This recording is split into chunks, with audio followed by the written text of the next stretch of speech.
안녕하세요. 제2의 아지트 오신 여러분 환영합니다. 오늘은 착한 사람에 대한 이야기를 해보려고 하는데요.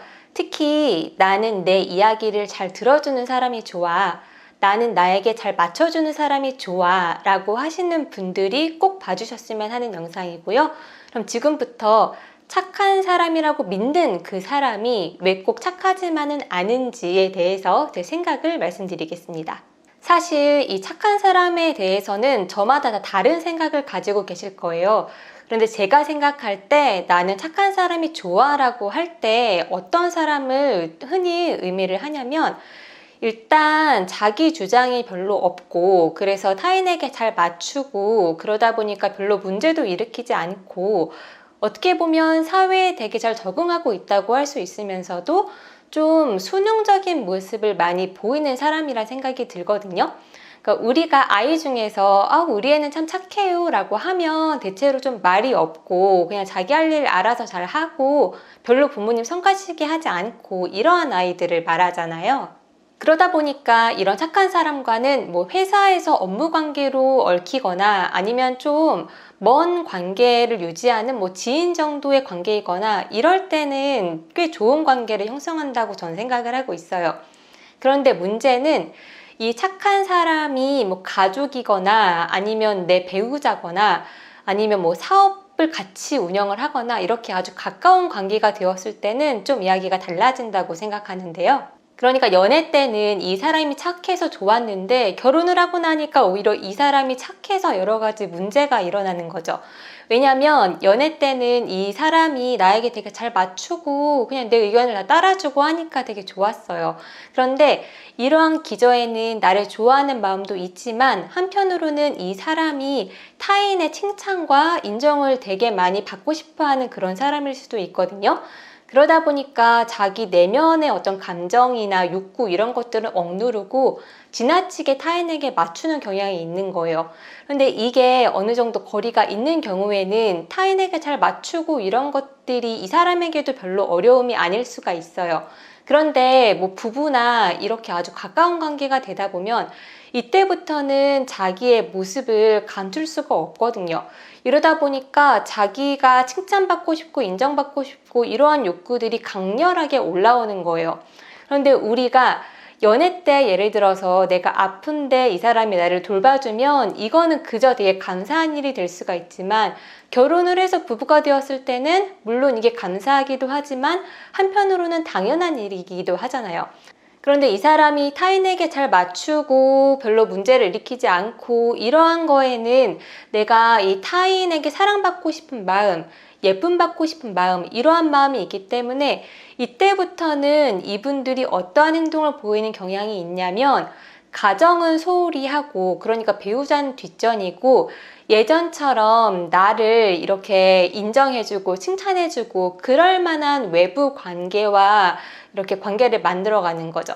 그러니까 가정에서는 내가 아무리 해도 칭찬이나 인정을 받기가 쉽지가 않은데 외부에서는 그냥 조금만 해도 사람들이 다 좋아하고 칭찬을 해주잖아요. 그래서 착한 사람이었던 연애 때의 다정함이 결혼 후에 무심함으로 변하는 이러한 상황이 나타날 수가 있습니다. 그리고 타인에게 잘 맞추는 이런 행동이 어떤 진심으로 어떤 공감이나 이해를 바탕으로 한 게 아니라 그저 내가 인정받고 싶고 칭찬받고 싶고 이러한 기저에는 이 나의 주관이 분명하지 않고 많은 것들이 타인을 기준으로 생각한다는 그러한 의미가 될 수도 있어요. 그러다 보니까 이분들은 어떻게 보면 자기 안에 자기가 별로 없기 때문에 타인의 어떤 의견이나 이런 것들에 되게 많이 흔들리고 결정을 내릴 때 쉽게 내리지 못하고 되게 우유부단하고 책임을 미루고 이러한 모습들을 보일 수가 있습니다. 근데 연애 때는 같이 조율하거나 이런 일들이 많지가 않잖아요. 그냥 같이 데이트 다니고 맛있는 거 먹고 뭐 여행 가는 것도 조율할 게 사실 그렇게 많진 않으니까요. 그런데 결혼을 해서 살다 보면 아주 사소한 것까지도 이제 같이 오래 있다 보니까 부딪히게 되고 이래서 하나하나 조율해 나갈 것들이 되게 많은데 이분들은 이런 것들이 잘 되지가 않는 거죠. 그리고 이게 진짜 아이러니한데요.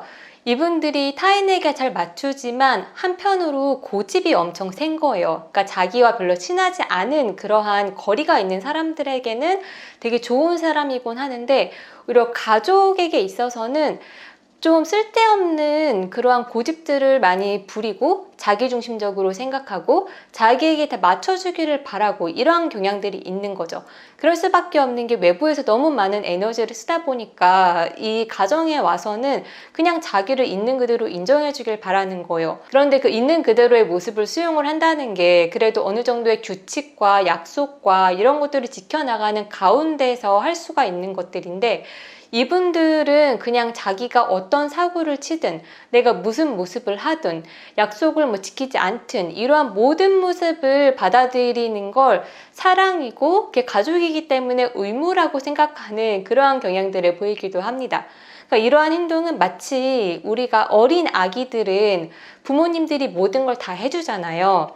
근데 그러다가 조금만 커도 이제 내 마음대로 다 할 수 있지가 않구나 라는 거를 점점 배워나가면서 어떤 규칙과 규율을 배우고 그리고 부모님이 나를 사랑하지만 그래도 내가 원하는 모든 것들을 해줄 수는 없구나. 그래도 사랑은 유지가 되는 거구나 라는 거를 이제 배워가는데 이분들은 마치 그런 것들을 배우지 못한 것처럼 내가 어떤 문제를 일으켜도 모든 것들을 다 받아줘라는 그러한 마치 정말 아주 아기 같은 그러한 모습들을 보이곤 하니까 배우자 입장에서는 아무리 그걸 맞추려고 해도 이건 너무 이상적이고 그게 가능하지 않은 일인 거잖아요. 그러다 보니까 점점 지쳐가고 되게 외롭고 뭔가 절망감을 느끼고 이러면서 점점 관계가 단절되어가는 그러한 경우들이 꽤 있는 것 같아요. 그리고 이러한 갈등이 반복되다 보면 이분들이 이제 자기 주관을 분명하게 말하진 못하지만 어떤 마음속에 불만이나 이런 것들은 쌓이기 때문에 이런 것들을 해소를 하는데요. 이걸 수동 공격적으로 표출을 하곤 합니다. 그러니까 내가 직접적으로 이런 불만이 있어 라고 말은 하진 않고 어떤 거를 도와줄래? 이것 좀 해줘 라고 하면 알았어 라고 말은 하고서 민기적거리고 하지 않는 거예요. 그리고 무슨 약속이 있는데 약속도 계속 미루고 지키지 않는 거예요. 그러니까 이런 식으로 은근히 이 사람의 성질을 긁고 이런 모습들로 이 관계를 계속 악화시키고 이러면서 나는 너에게 불만이 있어 라는 걸 말로는 하지 않지만 이런 몸으로 계속 표현을 하는 그런 경향들이 있는데요.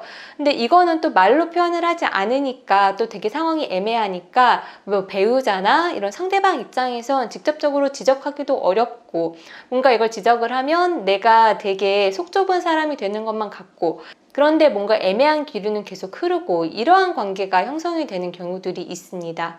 그리고 사실 멀리 갈 것도 없이 우리가 조금만 이렇게 생각을 해보면 착한 사람이라고 믿고 있지만 아닌 분들이 주변에 되게 많습니다. 뭐 예를 들어서 매일같이 이제 술을 마시는 사람이 있어요. 그런데 이 사람을 두고 이제 가족들이 많이 하는 얘기는 이 사람은 술만 안 마시면 아주 멀쩡해. 그냥 아주 좋은 사람이야 라고 하는데 이 사람이 평소 모습은 되게 조용하고 뭔가 수능적이고 다른 사람에게 잘 맞추고 그런단 말이죠.